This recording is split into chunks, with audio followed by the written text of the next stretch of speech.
Which AFC South workhorse back might be taking a step back in 2024? What's the proper way to handle the Raiders' backfield at the moment? And is one recently franchise tag player going too high in the FFPC Never Too Early Best Ball tournaments? Plus, 17-time Dynasty League winner Andy Brown is here to talk about rookie tier breaks, Jackson Smith and Jigba's dynasty value, and much more. We've got a great show.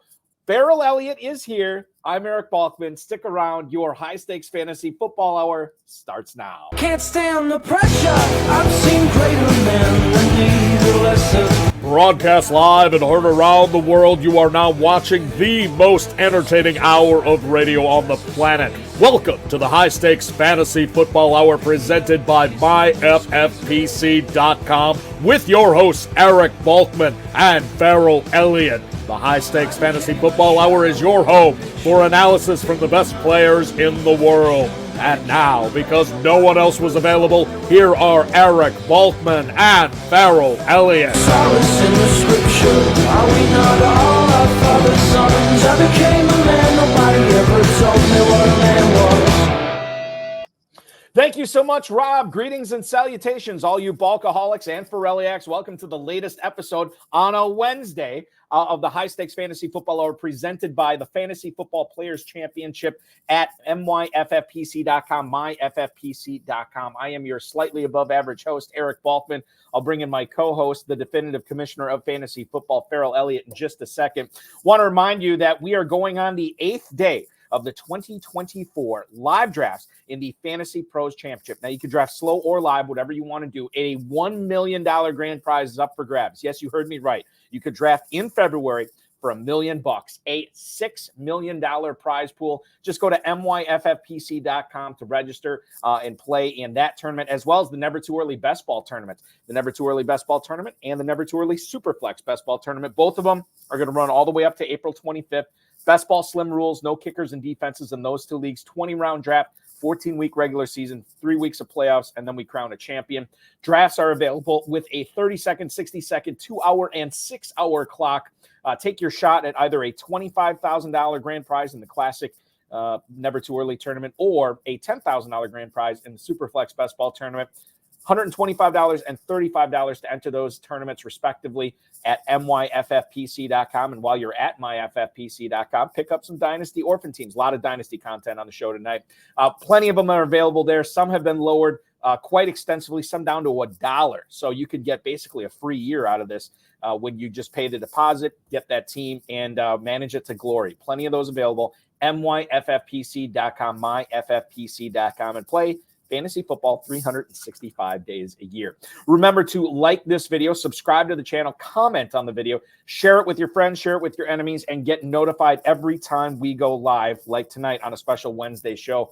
No show this Friday, in case you're listening to this on Thursday or Friday and you're saying, hey, are we getting a bonus episode Friday? No, you are not, because I will be out of town and I will not have a good enough video or internet signal to do a video podcast, which is why we're hanging out with you on a Wednesday night. Shout out to everybody tuning in and welcome aboard.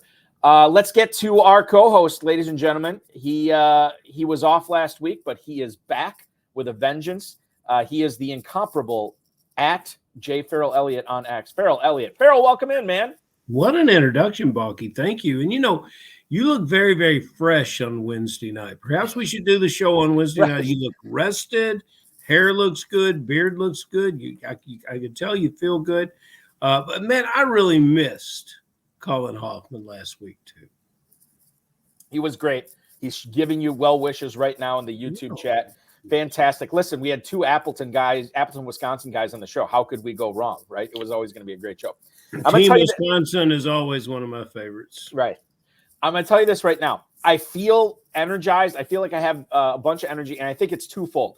Number one, most people's weeks will start off rough, and then they'll get gradually better as you get towards the weekend. Okay. Mine build up to get more rough. Like Thursday night, we got the 2-hour behemoth high-stakes fantasy football show. Friday, we do the high-stakes fantasy football hour. So, I do most of my work at the end of the week. Now, this is a Wednesday, and I think that has something to do with it. Also, Ferrell, I was yawning a ton tonight at about 6 o'clock Central Time. So I had a caffeinated cup of coffee. Now, this is really rare for me. I drink 3 cups of decaf every day because I love the smell. I love the taste. I love everything about coffee. But I'm not supposed to be having caffeinated beverages, according to my doctor. But I had one tonight because I knew I would never, and I got a bunch of work to do after the show tonight. I would never be able to stay fresh and focused tonight. But I can tell I'm very energized. I'm excited to talk fantasy football. I'm excited to talk Dynasty fantasy football as well tonight. So let's, without further ado, get into it. We're going to kick things off in Jacksonville, Florida. Doug Peterson was talking to NBC Sports' Matthew Berry at the NFL Combine in Indianapolis this week. And he said, the quote was, Travis Etienne as a workhorse back for Jacksonville is, quote, not the recipe that Doug Peterson would like to cook up. Quote, I would consider knocking a few of those reps down to keep him healthy over the course of the year. Now, Peterson talked about the struggles of Tank Bigsby. Think about how excited we were about Tank Bigsby as the guy behind the guy at the start of the season. But Travis Etienne had the 3rd most touches among all NFL running backs last year with 325. Only McCaffrey, Derrick Henry, and Rachaad White had more rushing attempts than Etienne last season. He also did Etienne, the 4th most pass routes among running backs this past season. Now, here's the question, Ferrell, as I did a roundabout way of getting into it. Travis Etienne in the Never Too Early Best Ball tournament right now, according to Fantasy Mojo, fantasymojo.com, at Fantasy Mojo on the X, Darren Armani, the godfather of the Pros vs. Joes. Subscribe to that site if you play on the FFPC. It is an immense help. Travis Etienne, running back 9 at the 211. Are we drafting Etienne this year based on what he did last year to make him a late 2nd-round pick? Or is this actually good news that he will be on the field less and hopefully fresher and more efficiency will follow him? If the question in there was, are you drafting Travis Etienne too high? I would say yes. Okay. The coach was at the games last year because he can see that this is not a bell cow running back. There were several games less than 17 carries. There were at least 5 games where he gained less than 50 yards. They kept handing him the rock. He had some disgusting efforts last year. All the things that people would say about Ezekiel Elliott, you could apply to Travis Etienne last year, except he did find the end zone a glorious 11 times. That rush yards per carry average was shy of 3.8. The team suffered offensively last year. What I agree with the quote is, can his production be similar with less carries? Yes, probably. I would expect that, but I think you can do better where this player is being drafted. And I think the team recognizes that they need more of a 1-2 punch, and they will find a back to support Etienne in 2024. Ferrell, there is currently, on average, in the Never Too Early tournament, 10 running backs going prior to the middle of the 4th round. Mm-hmm. Now, Etienne goes at the end of the 2nd as the 9th running back. The 10th running back is Rachaad White, who's going at the end of the 3rd round. So basically, there is a drop-off of a full round from Etienne to White, and then there's another drop-off of almost a full round from White to Isaiah Pacheco, who's going at the 406. I almost wonder if people, I don't want to say it's a panic pick, but I almost wonder if people kind of look at the ADP and they realize that they're sitting at the end of the 2nd round. My God, if I don't take a running back here, I'm not going to have the chance to take another one until, potentially Pacheco or James Cook. I wonder if that has something to do with it as well. But as we have said on the show many a time, panic picks don't make cash. And and I would rather have Pacheco than this player. I would rather have Rachaad than this player. So I'm in a situation where this player is not going to be on my draft board, and I go through a lot of years with that. Last year, the year previous, 2022, we really hammered hard for Josh Jacobs, and last year we said we're not going to touch him at the price. And Etienne falls into that category. For me, is I wouldn't touch him at the price. I wouldn't give up the wide receiver gold that exists there.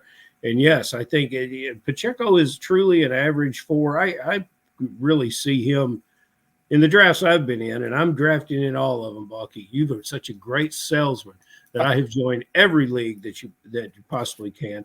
And in my slow fantasy pros right now, I believe Pacheco was an early 3rd. But, that's why we have Darren, who gives us the full picture and not just the the limited sample size. You just mentioned Josh Jacobs. Let's talk about him in the Las Nope. Vegas Raiders backfield right now. Vic Tafur, who covers the Raiders for The Athletic, said he's reporting that the Raiders don't plan on franchising Josh Jacobs. That would make perfect sense to me. Tom Telesco, the new GM there, said, I don't anticipate using that tag this year. Now, he was talking about Jacobs, maybe just means in general. If they did use it, it would cost just under $14 million in 2024. The Raiders, according to Tafur, are going to use a committee approach in the running game. Now, Jacobs, if he does re-sign with the Raiders, it's status quo, business as usual there. If you look at the ADPs on these guys right now, Jacobs is running back 15 in the mid-fifth round. Zamir White, who actually came in at the end of last season when Jacobs was dinged up and looked really good, Zamir White, 10.04 as the running back 33. Do either of those ADPs sound like a value for you in the Raiders backfield, knowing that there's a non-zero chance Jacobs is a part of it this year? White definitely looks like a value to me there. We'd have to look. I love doing it with you, Balky, where we look at who goes right before and who goes right after. But I think there's a lot of good running backs. I think Singletary's in the mix around there too, and people have question marks about him, and he's coming off a wonderful season. I think Jacobs played hurt. I think Jacobs played tired. I think most of Jacobs' play came before Antonio Pierce was installed as the coach, and so there was a significant change in the vibe of the team. I don't think he participated in the big victory over the Chiefs. He was still Jacobs. We just finished talking about Etienne, and we talked a little bit about Jacobs then. Let's go back and look at Etienne, who played a full season and was just over 1,000 yards rushing. Jacobs is 800 yards in what I think was 13 games. So you've got a player here that I think will have a bounce-back season wherever he has it. He will do significantly more impressive numbers than his draft position suggests currently. And I think he's a good risk to take. Where did you say Jacobs was early? Mid-fifth, 5.06 right now. Oh, yeah, I think that's a wonderful risk to take because when we start saying, well, this running back wasn't tagged, and none of the free agent running backs were tagged. In Major League Baseball, that would be called collusion, and there would be an investigation. And here in the NFL, it's just the way we do business. But I'm not sure I would want to pay any of these running backs the tag number at the position either. I want them to go out and prove in the market. And there's a lot of running backs that I love. Austin Eckler available in this situation, Pollard in this situation. It's an impressive group, Derrick Henry. So we're drafting with a lot of uncertainty as to location. But when we draft, I just got back from the combine today. I'm headed back tomorrow. The buzz in the air, the agents for these running backs, they've got a full circle of meetings and conversations. And, it's on. Everybody's making their best presentation for these players. And they're going to have, the player and the agents are going to have an opportunity to make a selection that appeals best to them, whether that's to stay where they are or to go forward with another team. And it's a very, very exciting time in free agency for us. Regarding Zamir White, 10.04 is where he's going. Ferrell, the four running backs going in front of him are Jalen Warren, DeAndre Swift, Raheem Mostert, and Chase Brown. They're going ahead of White. At the four running backs after Zamir White, Zach Charbonnet, Roshan Johnson, Chuba Hubbard, and then the rookie Trey Benson out of Florida State. Those are the four going after him. So, I mean, the thing is, this is why we love the Never Too Early tournament, because Jacobs could be a great value. White could be a great value as well. And if you are executing picks on those guys, you might be cashing a $25,000 or $10,000 check here. We have Andy Brown warming up for us in the bullpen right now. He's going to come in shortly, talk a lot about Dynasty Fantasy Football, the 17-time FFPC champ. Before we get to that, let's talk about T. Higgins here. The Cincinnati Enquirer's Charlie Goldsmith said that the Bengals do not have any plans to trade T. Higgins. Duke Tobin, who's the director of player personnel for Cincinnati, implies that the team does plan to keep Higgins on the roster after they tagged him this year. He thought that, there were people that thought that Higgins could be a tag and trade guy, but it doesn't sound like that's what Cincinnati's going with. Now, You could read between the lines here and say that's just what they're saying to drum up some interest, maybe to improve a trade offer. I don't know. But I look at T. Higgins now, a guy I drafted in the KFFSC early because I felt like, okay, look, he's either going to be the number one somewhere or he's going to be the number two for a Joe Burrow offense with Jamar Chase on the other side. I like that a lot. T. Higgins now, since this is gone down, wide receiver 28 at the 503. Ferrell, I love that value for T. Higgins there. Do I love it too much? Yes. And especially if you're drafting in the FFPC. I don't love him in Kentucky. I don't love him in the FFPC. He's like the green eggs and ham of wide receivers for me. I don't want T. Higgins anywhere. There are good things you can say about him. He's been in the league. He catches 1,000 yards every season except last year when he missed time being hurt. But T. Higgins to me is how you build a broken heart in fantasy football. I can't get out of my mind. Week 1, 8 targets, 0 receptions at Cleveland. I think if you look at it, he had 4 games of 2 catches or less. He had 2 catches. He had 1 game of 1 catch. Last year was a difficult year for him. And I know we went through quarterback issues and quarterback changes there, but I think his 1,000-yard seasons are a product of an offense that throws the ball around that does not particularly rely on a pass-catching tight end. I would like to see what this team does about tight end moving into the future. And then, how many catches in 2022 for Higgins? Hasn't he always been about a 70 guy? Because my point is we must have 11 in the FFPC, 11 or 12 tight ends that caught more than 70 balls last year. And they're going to likely exceed Higgins' touchdown catches. I would gamble on most of them exceeding Higgins' touchdown catches, even in a good year for Higgins. And that's more impressive in a dual flex situation with the 1.5 points that Higgins will ever be in that league. But Higgins, not for me. And to your point, Ferrell, he has hit 1,000 yards. He did not hit 1,000 yards his rookie year, just over 900. And then obviously last year he didn't because of the injury. But your reception call, 67 his rookie year, 74 in 2021, and 74 again in 2022. So it makes sense given, when you think about who's on the other side of the field. I look at it from the standpoint of, okay, so Higgins is the number 2 to your point, who's going around him. Well, the 3 guys going above him, Cooper Kupp, who's had a lot of injury issues, Drake London, who is going to have, this could be a good thing, a new head coach, a new offensive coordinator for him. And then Malik Neighbors, the mystery box, going right ahead of Higgins. Higgins going ahead of Zay Flowers, Amari Cooper, Jaden Reed, and Calvin Ridley. So I can understand, maybe I need to back off the Higgins thing a little bit more, but not much. I might let off the gas a little bit, Ferrell, but I'm still zooming fast on driving that T. Higgins bandwagon. Let's downshift just 1 gear, Buck. 1 gear. I could do 1 gear for you.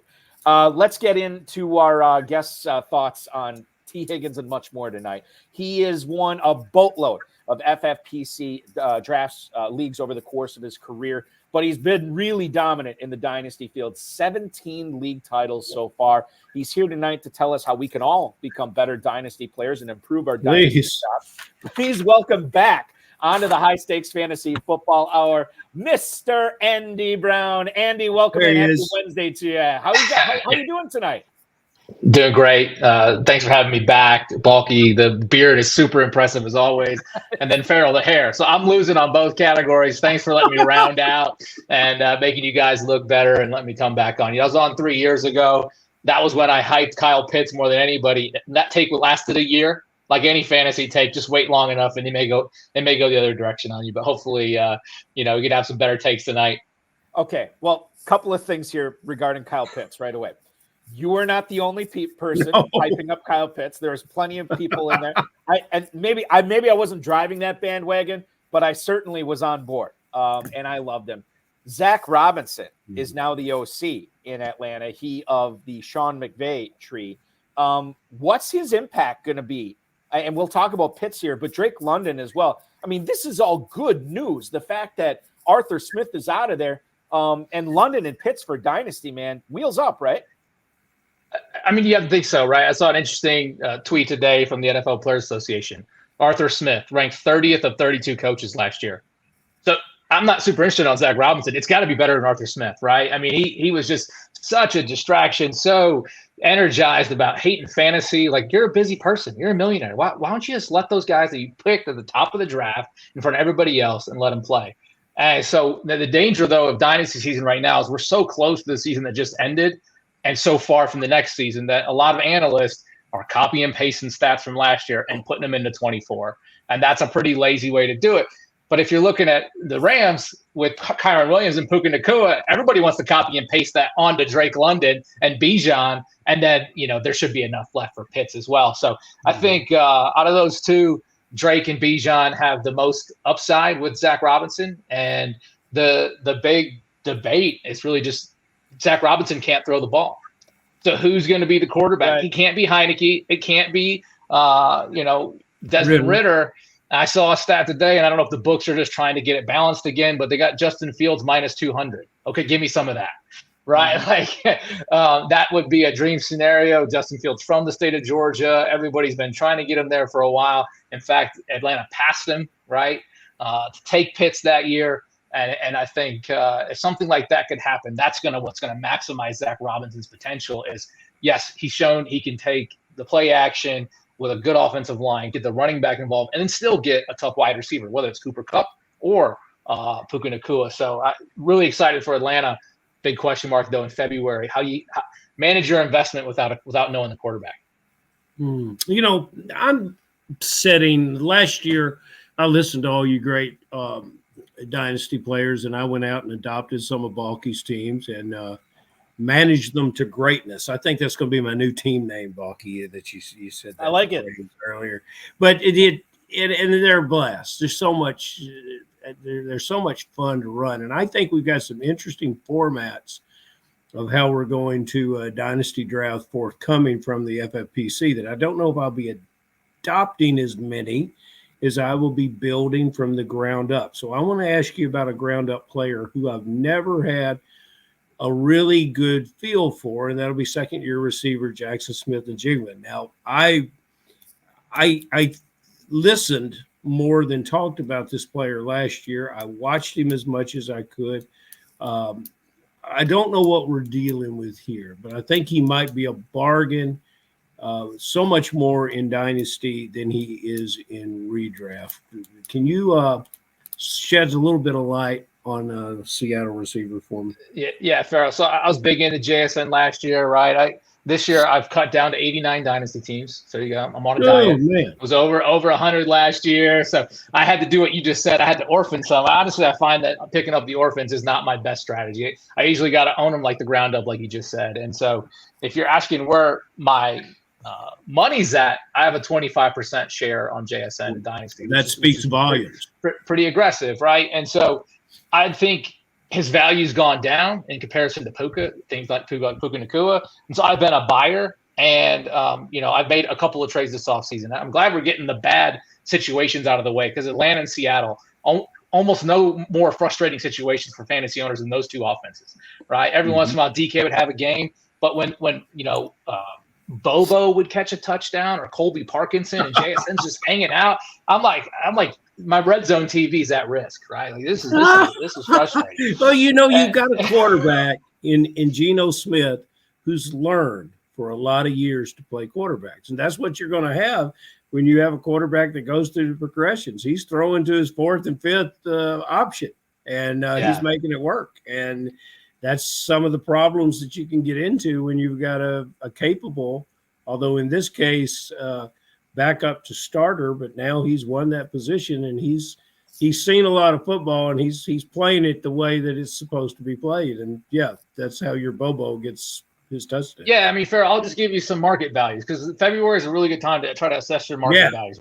What am I doing for JSN? A trade I just pulled off a few days ago. I gave up Amon-Ra St. Brown. Great fantasy asset, top 5 dynasty wide receiver. Wow. To get JSN, a 25 first and a 25 second. That was one. Another one, I gave up AJ Brown, got JSN a 105 this year and a third. So I'm normally a buyer. I had one sell And the guy, I told him, like, you're gonna have to keep paying up. I sold JSN, and this is in Superflex, for 225 first, Michael Wilson, and a 405. That's what it took me to give up JSN. And so at least he has a healthy market on both sides. There's buyers and sellers. And, in February, this is where a lot of the aging players' value tends to crater. You have to be careful of that. You don't want to sell too low, or you're trying to get out of the way. And the young guys are on the rise. So I hope – I don't know about Geno Smith, so that's why I think there's still room to be on both sides of the equation, because who knows how it's going to shake out. But, again, they're bringing in a great coordinator from Washington. He ran 3 wide receiver sets, and Pete Carroll ran 3 tight end sets. So just on that alone, I don't have to dig very deep. I like it already for JSN's usage. Very good point. Andy, you mentioned that now is the time to be careful that you're not shipping off veterans at too low of a price. Do you find yourself taking advantage of other dynasty players doing that right now? We could stick in Seattle, like Tyler Lockett. I always bring up Hines Ward as a guy that I was ready to just dump and give for pennies on the dollar, but I hung on to him, and he had this great late career surge. Are there other veterans like that you're actually looking like, okay, I can probably snare this guy right now, because people are all focused on the draft, the rookies, the second-year players? Is this a tactic that you've employed at all in your dynasty leagues?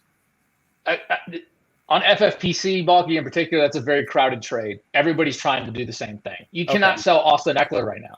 This is RB1 2 years ago. Good luck getting much from a third-round pick from him. And for those are the ones that are active. You also have some people that kind of go dormant right now. They're going to sleep a little bit closer to the cut deadline on 31 March. I tried to sleep for like a day after Super Bowl, and I'm already back in it. So here we are. That didn't last long. I mean, it's not terrible trade season. I wake up in the morning and usually have about 5 or 6 waiting on me.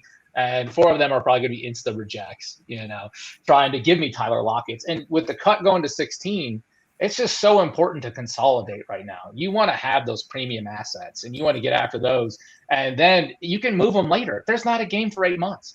I mean, we're not trying to set a lineup for 3 September on Leap Day Eve. Here we are, right? And so,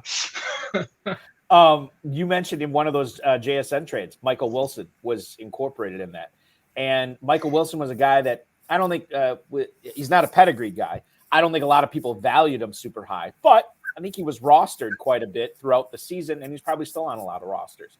If the Cardinals end up taking Marvin Harrison Jr., that could really crater Wilson's value. Now, Wilson's value right now, we know, I believe Marquise Brown is a free agent, right? So the Cardinals don't have a lot of concrete solutions at wide receiver, but I would like to think that they figure Michael Wilson figures into their future.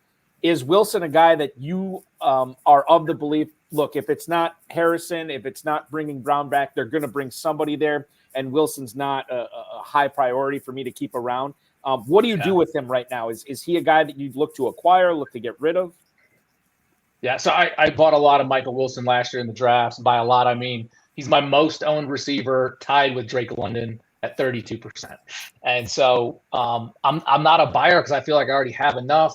His value right now in trades you're seeing in other leagues is around a 4th-round rookie pick, he was going earlier than that last year. Yeah. He's a guy that's hard at that 16 cut line for me to aggressively get, as I want to make more room for some of those other players that I think are going to hold value. I think you can pick him up in some rookie drafts.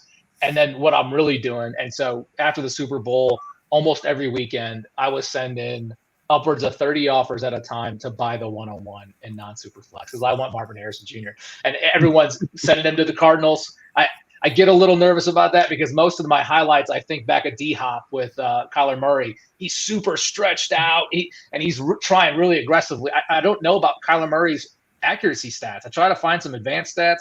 He's in the 29s and 30s at times. And so can Marvin Harrison overcome that? Yeah. And so the beauty of Marvin Harrison is the Ohio State quarterback this year was not great.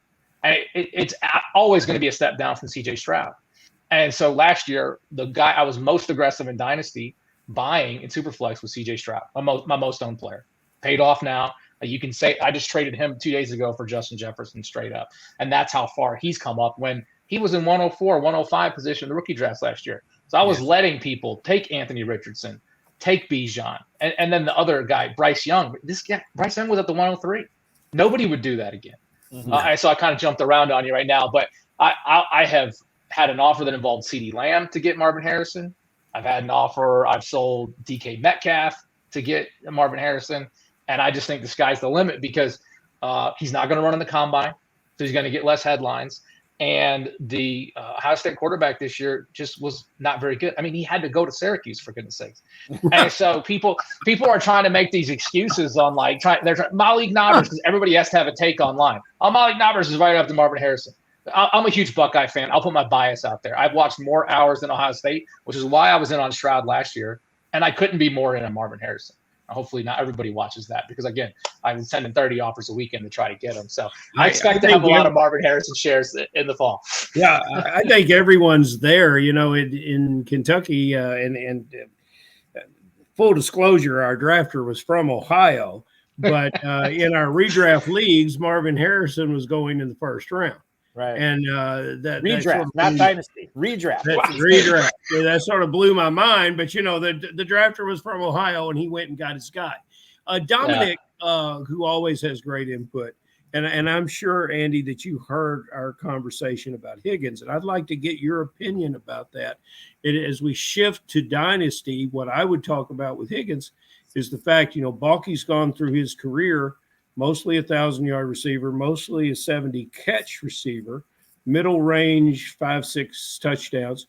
But he'll be going into his 5th year, and he just turned 25 years old.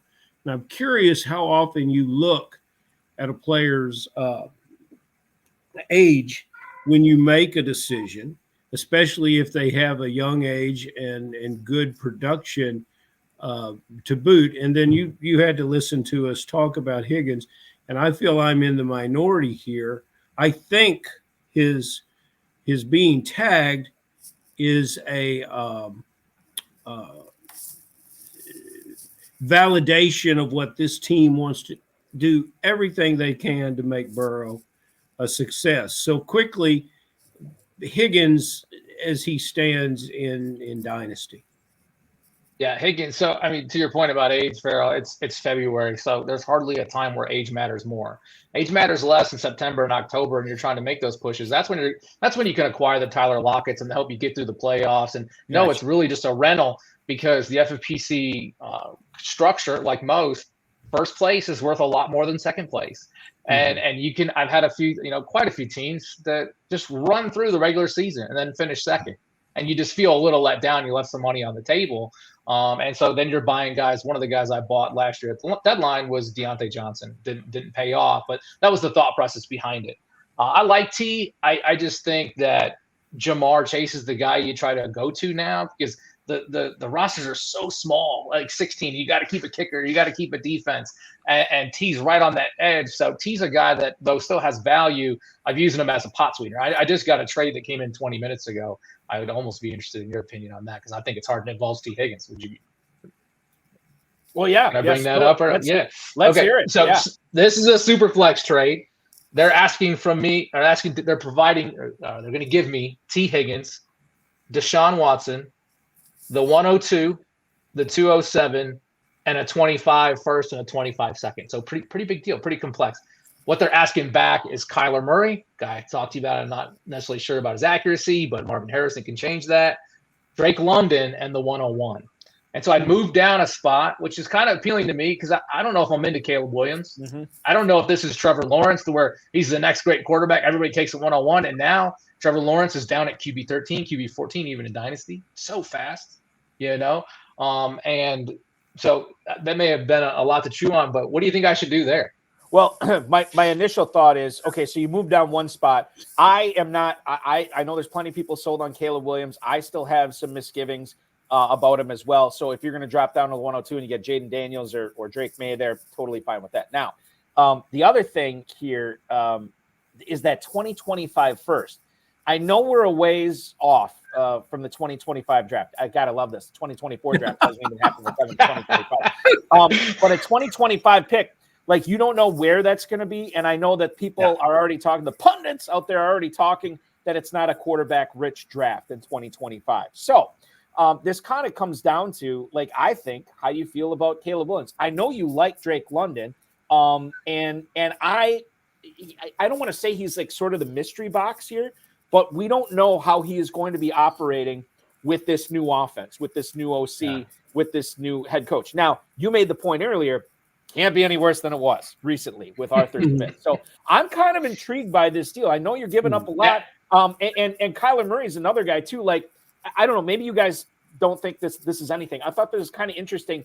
That was it the GM in Arizona, or somebody came out and said, somebody like high up in the organization said Kyler Murray is our long-term answer at quarterback, which is like kind of like, well, yeah, I kind of thought he was. Why are you coming out and actually feeling the need to say this out loud unless you're not totally sure that he's your long-term answer at quarterback, and then he could go somewhere else and his value could crater or take a notch down. A lot of things to consider here, but I kind of like what you're getting back in this trade here, Andy.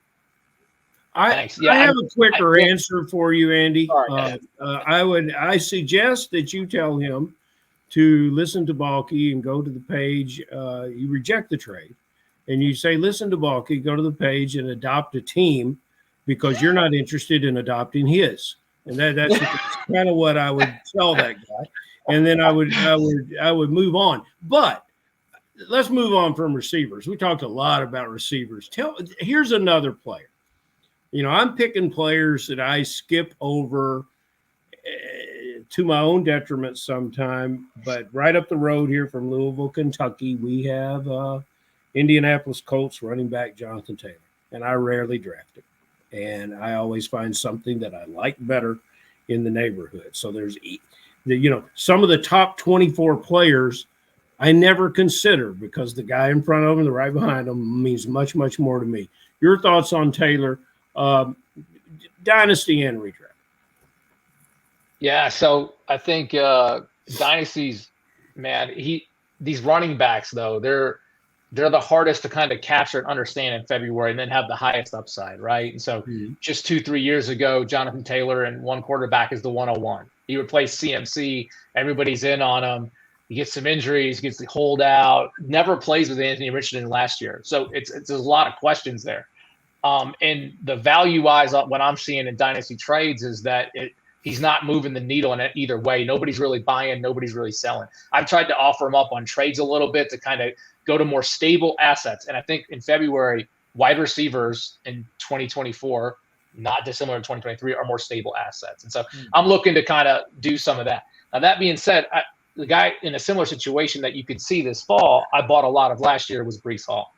And then in September, so many analysts were regretting how much Breece Hall they had. They're like, oh, I missed the sell window. I can't get rid of Breece. I'm stuck with him. And now he's back in RB 1, 2, or 3, depending on who you're talking to.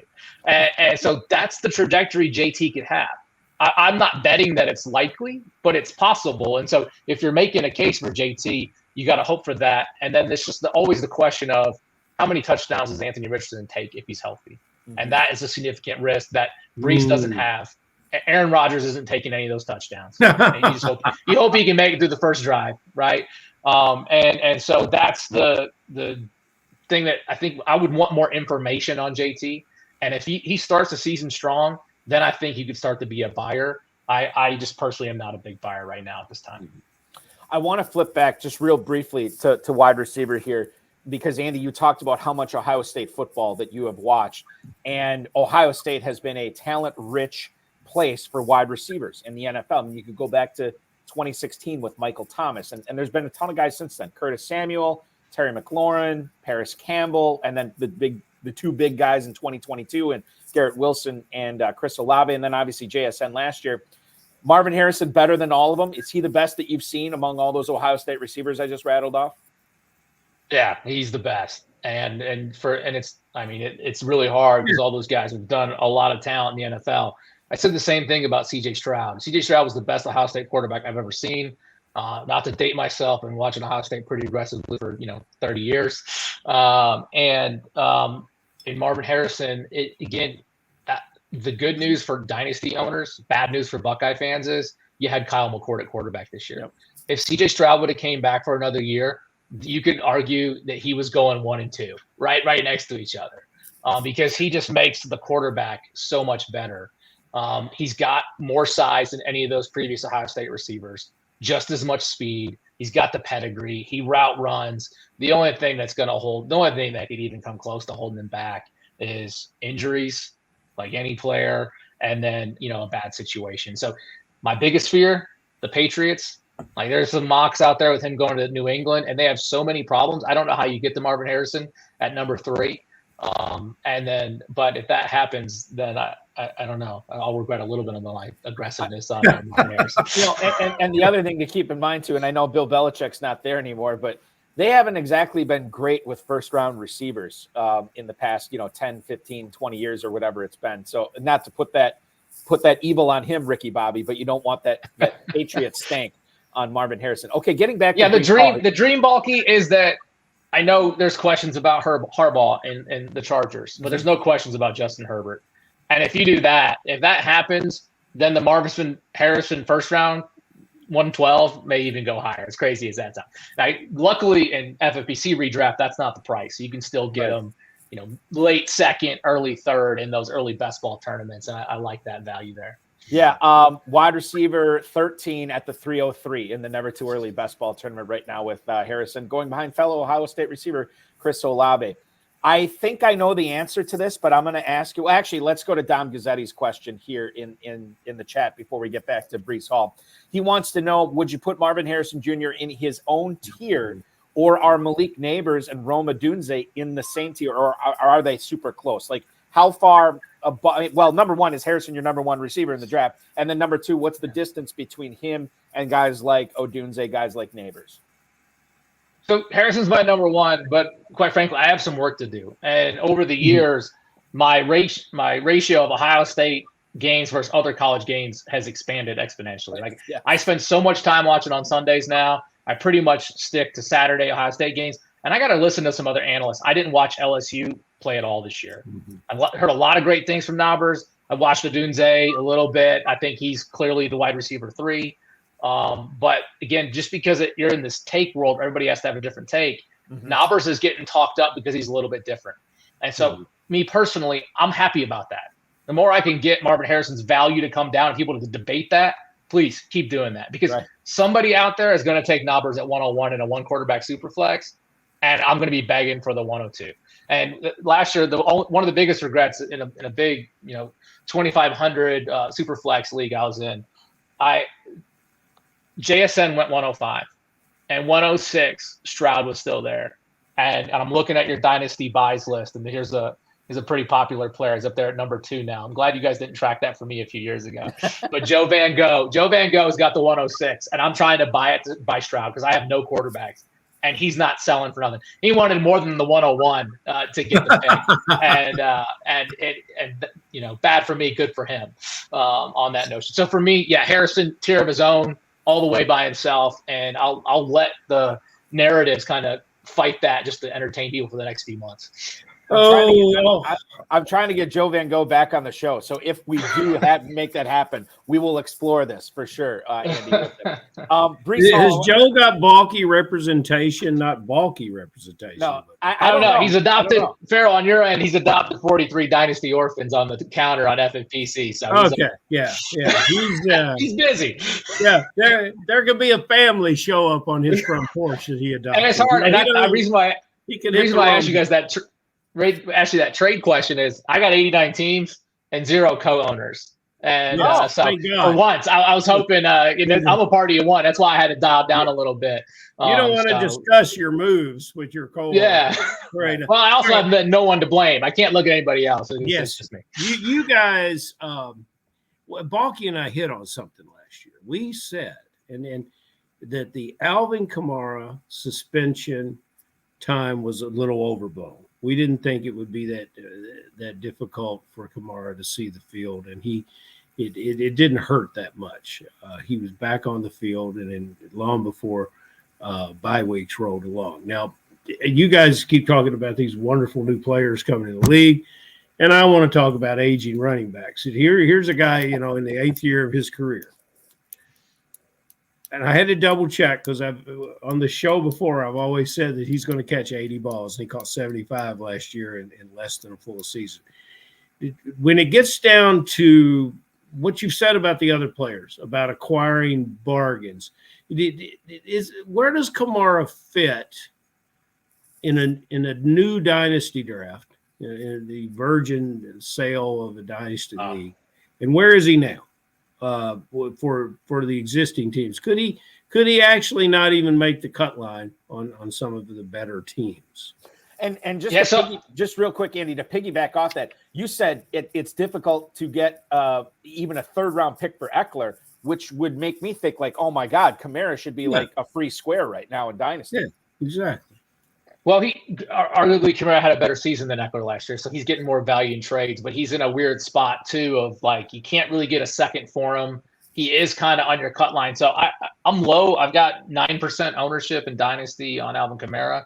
I'm holding as much as I can, but I'm not buying unless I can get like a 305, 306, because I think he could be the quintessential case of great 23 season, not great 24 season. And so I'm not buying for last year. I'm buying for next year. And we don't even know if he's going to be in New Orleans. Mm-hmm. And so he's one of those few guys that in this lull between the Super Bowl and free agency, people may regret not buying if he lands on the right team. But with so many free agent running backs, with Saquon and Eckler and all these things, you may have a good sell opportunity. That's usually what happens in the middle of March. People get signed and they're like, oh, they paid him like Jamal Williams last year.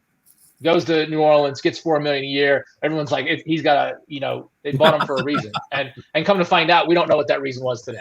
Yeah. It's true. It's 100%. It's very true. Very true.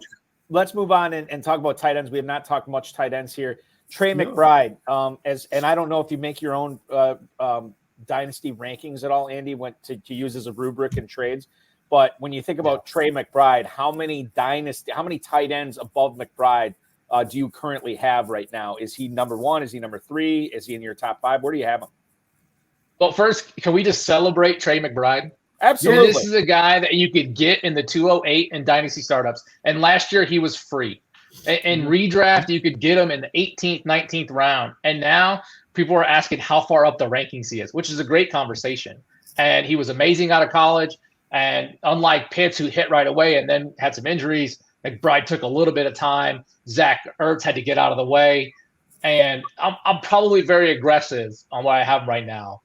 But there's one person ahead of him, and that's Sam Laporta. And that's it. Now, he's probably in a cluster. I think he's in a cluster with Mark Andrews, with Dalton Kincaid, those three, and then Kyle Pitts knocking on the door. And Kyle Pitts has the ability to rocket all the way up to number one. And so that's the other question you're asking yourself is, if you have him here today, what's their range of outcomes? How far could they fall? How far could they rise? And the good thing about Trey McBride is he's young.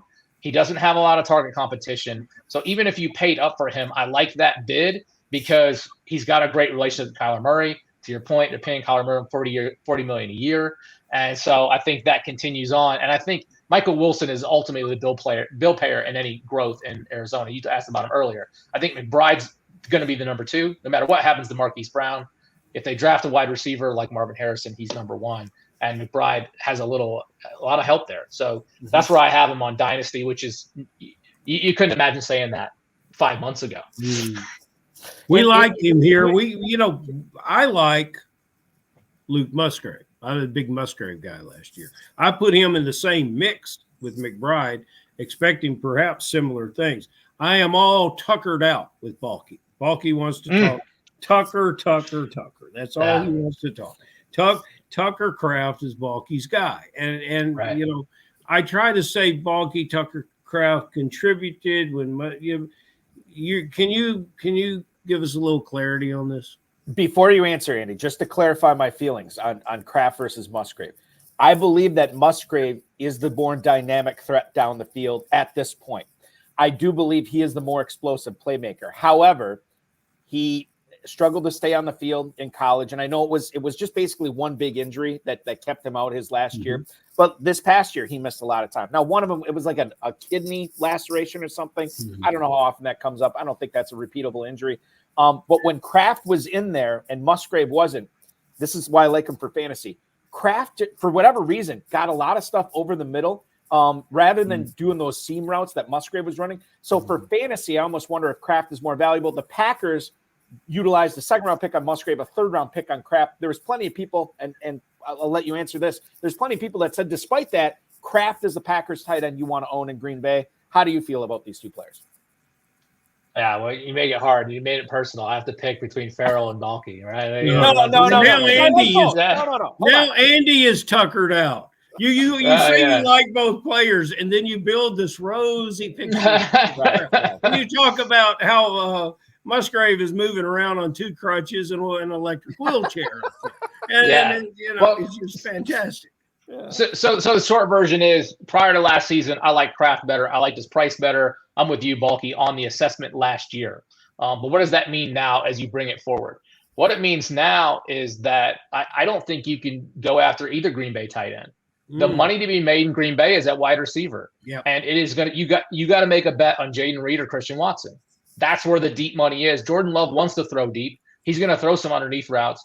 And right now, I've been kind of aggressive in Christian Watson. In fact, I just made a trade like an hour ago. I didn't ask for it. It came to me. And Ferrell, you may not like it because it's an aging player, but Cooper Kupp for Christian Watson. Oh, it's an easy that trade. Real quick. Yeah. How did you hurt yourself trying to hit accept there? Did you? Did you throw anything? If I told you I accepted it while driving, is that fair? There you go. Yeah, you gotta take that all day long. God bless. I love it. I think it's a great call. I think that's fantastic. And you know what's fantastic about Green Bay is there's so many. Brian Gutekunst was actually speaking at the scouting combine, and he said he doesn't really view he doesn't look at receivers in terms of who's the number one or whatever. But if you ever were going to get Watson, bear in mind that of the Packers core right now, of the top 4 receivers, Watson, Dobbs, Reed, and Dontavian Wicks, Watson carries the highest draft pedigree. He was the guy that they picked earlier than any of the other guys, and he was a guy that he's already said that he has spent tens of thousands of dollars of his own money to try to figure out these soft tissue injuries. And Green Bay fired their strength and conditioning coach, who's been there since the Nixon administration. And they brought in a guy, and I forget what his name is, but they brought him. He was the assistant strength and conditioning guy in San Francisco, who, by the way, has kept Christian McCaffrey on the field, or helped keep Christian McCaffrey on the field the last couple of years, ever since that trade from Carolina, pretty much every single game so far, despite that heavy workload. So I think it's wheels up for Watson. And my God, you get a trade offer like that, slam it every single time. Holy cow. Right. Thanks, Balky. And I didn't even have some of that data. So that really appreciate you helping me with that. And I think, again, because his range of outcomes is, to your question earlier, Ferrell, he could go past T. Higgins in value. And he was before the season, and then he fell back down.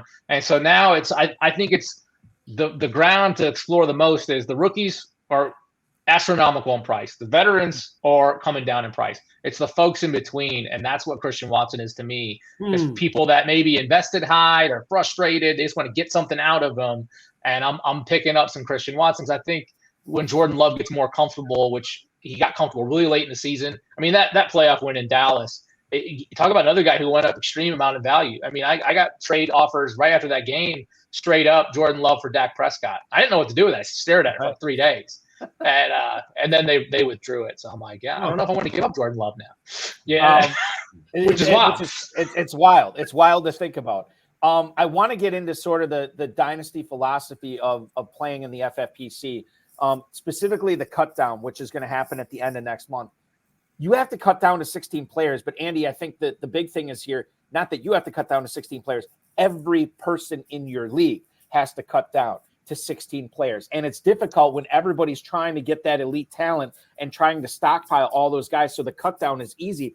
It's not always an easy thing to do because everybody's trying to do the same thing as you. How do you sort of manage that? It's a balancing act. How do you make sure that you're not cutting value that you want to keep on your roster and make sure you are as elite as possible prior to cut down? Yeah, it's there's a lot of gamesmanship there, Balky, and it's hard. It's work like waivers, but a lot more fun. And so I like to keep my teams, if I can, around 18 right now. There's a lot of owners that are going to keep their teams at 24, 25, and they're going to spam me on 24 March trying to sell me all their cut players for 6-round picks, and I'll have to unplug my phone for a while. But the biggest ones that I think are the challenge are the teams. The greatest thing about Dynasty and the FFPC format is that you have flexibility to make up for mistakes. You don't have that in redraft. Yes, you can get lucky with Puka and Kyron Williams off the waiver wire, but those are moonshots. Yes, if you worked hard, you get a waiver wire. But I find the rosters that I accrue wealth over time and have players that should not be cut. they're probably second round values, but other owners will sit there and brinksmanship with you and not make you a trade. And then you're like, am I really going to cut this person? Mm-hmm. And that is what makes FFPC tough, especially in this time of year, that's why I start early, because I have a handful of those teams, thankfully, right? You invest in them over time. You accrue the Bijans, the Jahmyr Gibbs, but you still want to keep Kamara. How do you do that? And I think it's just with a lot of work and a lot of press and sending trades now before the inboxes start to overflow with offers. That's kind of what I'm doing, and trying to be like most things, take it a little bit at a time. So on March 30th, Dave's not sending me a note saying I got 20 teams over the limit and fix yourself. He always like that. That's like before he sends that email, he's like, Bulky, you'll never believe how many teams that still have to cut down here. I'm sending out another email to them. Like, yeah, what can you do? Like, let's get that list together and we'll send out that email, man. Which, it's part of Dynasty. And another part of Dynasty is, and Ferrell, you can understand this as a guy who didn't play Dynasty a handful of years ago. Now you have more than one team and you're becoming a volume player like Andy is. No, not like Andy is, but well, maybe not to that level, but yeah. Yeah, no, yeah, I agree. It always starts with one, Ferrell. Yeah, I'm not going to fall, but it's thrilling to go in there and adopt some teams that for some reason nobody wanted, and it has some issues, and then hit on a few things in the draft. And like you said,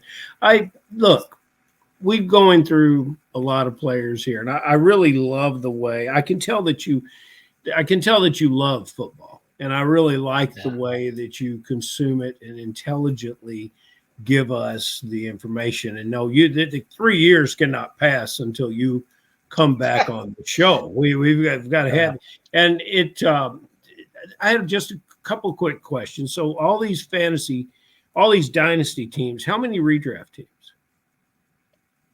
Yeah. So, well, I think I got 7 best balls right now. I ran about 30 redraft teams last year. I just find the dynasty format better for me.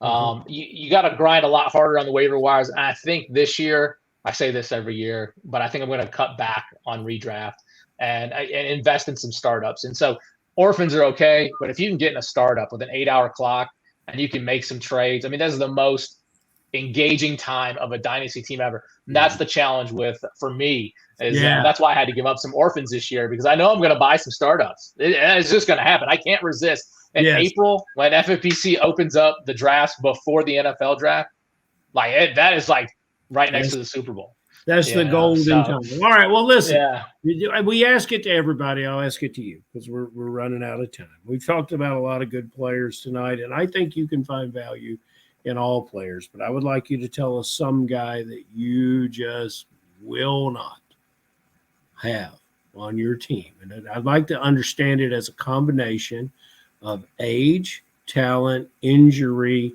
or just replacement value that you for instance, there's a lot of quarterbacks in this draft. So, are all your number 2 quarterbacks going to be young guys and that kind of thing? And then somebody that you've already tipped us the fact that you want Harrison everywhere you can get him, and who doesn't? Yeah. Somebody else in the rookie world that you've seen that you really like. Yeah, that's great. So I think one of the hardest parts, Ferrell, is, again, I already outed myself, 89 teams. People ask me when they're like, oh, did you do well in fantasy football? I'm like, yeah, and I did bad. You just got too many teams. You can't have that much concentration. And so somebody gets a touchdown, that means I won this game and I lost this game. Yep. And so it's, to your point, lots of value. I'm not necessarily thinking about guys I won't have right now. But guys not in the rookie draft that I'm kind of buying in the bargain bin. I'm surprised, and I'm making bets on Deshaun Watson down at QB 20. He may stay at QB 20, but if he comes back, that's a good bet. I think Devin A-Chain has a high price. I'm still buying him. Mm-hmm. And then kind of two sleepers to your question about running back redraft. The guys I like the most right now are Javonte Williams and Roschon Johnson. Mm-hmm. And so those guys that may not have better seasons, but they don't have the age challenges that Kamara does. Right. And you could also have some upside in Chicago. The one guy I'm never buying right now at price is Kyron Williams. I just can't figure him out. 4'6", 40.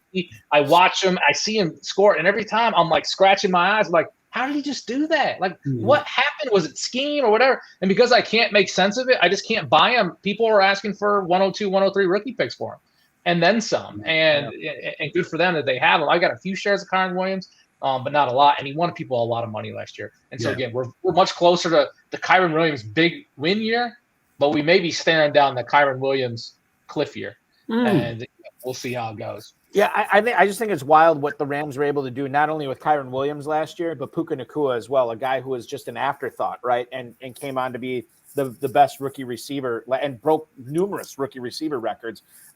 What's real, what's not real? We will find out as the 2024 season unfolds. But before we get there, we have rookie drafts. We have the combine this week. We have so much stuff going on in Dynasty Fantasy Football, and I hope you're a little bit smarter after listening to the 17-time FFPC Dynasty League champion, Andy Brown, making his return, triumphant return, by the way, to the High Stakes Fantasy Football Hour. Andy, enjoy all the trades and everything you're doing right now, the trade offers, and good luck with cut downs and good luck this season as well, man. We hope to have you on again the show real soon. Thank you so much for being a part of our Wednesday night episode. Yeah, thanks. Ferrell, one last buy for you before I sign off. On the aging players, Tyreek is a very good value in Dynasty right now. Tyreek Hill. Huge, massive year, but soft prices. So there you go. Get out and get them. I appreciate you guys having me on. Thank you, Andy. Be good, man. Talk to you soon. All right. Leaving us with the Tyreek Hill news. And Tyreek Hill, by the way, in the news. Breaking a leg of some YouTube influencer, and now he's being sued for it. I gotta sink my teeth into that and figure out what's going on there. Okay. Now's the time. 3, 2, 1. Exhale, because that was awesome. That was great. I learned so much. Fast-paced, entertaining, informative. I thought it was great. Andy Brown's truly one of the best Dynasty players in the FFPC. He's got 17 titles to his name. We could have done another hour with him. Unfortunately, as you pointed out, Ferrell, we have run out of time. So what we will do is the emails that we have this week, we'll get to them. We'll try to get to them next Friday when our show returns on Friday. And enjoy the scouting combine, man. I know it's busy, but I know you love it. Doing some work there, rubbing elbows and making that money, which is always good. And anything you want to share with me from what you saw from the scouting combine, I am more than willing to listen, my friend. Enjoy it. We will. Go ahead. I was there today. I'll be there all day tomorrow. I leave at 6 a.m. in the morning, so I ought to start now. But just running into a lot of people that I haven't had the pleasure of seeing in years, names that would be familiar with, some over the years, some more recent. It's seeing players that I recruited and knew that were going through this process 20 years ago that are now in front offices, scouting, making decisions, coaching. It's just been it was a pretty exciting time, and I found myself today. I had a couple of meetings scheduled, and I had to watch the clock to make sure I was on time because I was sitting around, going down memory lane with everybody, and before you know it, time moves very, very quickly. So it's a fantastic thing. It's Indianapolis. It's 25 degrees, which is what it should be in Indianapolis with so many cold and windy days, and the guys from the West Coast bitch and moan and complain. And then the restaurants at night are just full of everybody, and you don't know who will be standing next to you ordering a bourbon. And it's a great thing to be involved with and to be around.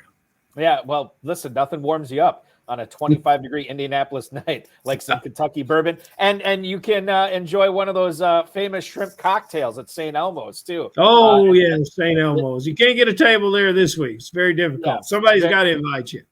I have a guy who works in local, well, not local, he's in the Milwaukee market, but he said he's at the Combine this week broadcasting a show there, and he said he was taken to some sort of cellar at St. Elmo's because they just didn't have seating in the main dining area, and that's where he went. He thought something bad was going to happen, but nothing happened bad.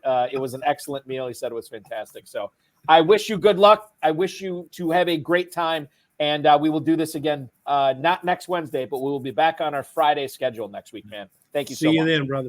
You got it. That's Ferrell Elliott, the definitive commissioner of fantasy football. Check out the Kentucky Fantasy Football State Championship at KFFSC.com, at jferrellelliott on the X, and of course at KFFSC official on the X. As a reminder, well, number one, I want to thank Andy Brown, Ferrell Elliott, the FFPC, Rob, Bryce, and of course each and every one of you for watching, streaming, downloading, whenever you're listening to this. Thank you so much. We appreciate it. The show, as I mentioned, will return next Friday, 10/9 Central. No show this Friday, but we will be live at 10 p.m. Eastern Time next Friday with the Superflex 2023 Superflex Best Ball Tournament number 3 7th place finisher, Eric Hove. He will be our guest. We'll get in some Never Too Early talk, maybe some Dynasty talk there as well. In case you are jonesing for more high-stakes fantasy football conversation, don't forget, live on the Better Sports Network tomorrow, the High Stakes Fantasy Football Show goes live at 7 p.m. Eastern for 2 full hours.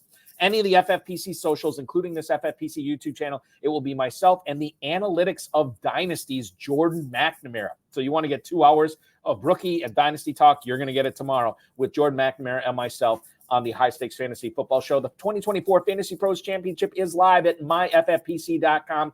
$1 million grand prize, a $6 million prize pool. Live drafts are going off. I've commissioned a handful of them already. Slow drafts going off there at myffpc.com, which is also your home for the Never Too Early Best Ball tournaments. The classic Best Ball Never Too Early tournament, $125 to enter, $25,000 grand prize. The Superflex Never Too Early tournament, $35 entry fee, a $10,000 grand prize. Those will go all the way up to April 25th. That is when registration and drafts will be cut off for that prior to the NFL draft starting. So make sure you're registering for that at myffpc.com. And if we've whet your appetite for more Dynasty leagues, we have plenty of Dynasty orphans available for you. myffpc.com is where to go. A lot of those orphans have already had their entry fees lowered for 2024 to entice you to pick them up and ride them to glory. That's at myffpc.com, myffpc.com. Remember to like this video, subscribe to the channel, comment on the video, share it with your friends, share it with your enemies, and get notified every time we go live right here on the FFPC YouTube channel. Thanks so much for watching, everybody. Your weekend officially starts a little early right now.